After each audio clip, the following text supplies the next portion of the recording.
Alamin muna natin ang magiging lagyan ng panahon mula kay Alzar Aurelio mula sa Pag-asa. Good morning, Alzar. Hello, good morning sa inyo, Sir Angel Palmones at ganun din po sa lahat ng taga-subaybay. Panahon pa rin ang tag-init, kaya inaasahan pa rin natin ang mainit at malisang na panahon sa bansa.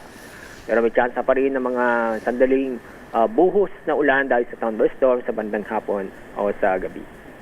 Kasalukuyan, wala tayong binabantayan na LPA o bagyo. At sa susunod na 24 oras, wala tayong inaasang LPA o bagyo na maaaring makapekto sa bansa.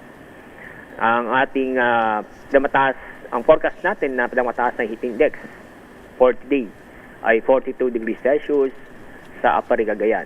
Sa Metro Manila, 37 to 38 degrees Celsius. Yan ang ating update mula sa Pag-asa. Ako po si Alzar D. Aurelio. Maraming salamat, Alzar.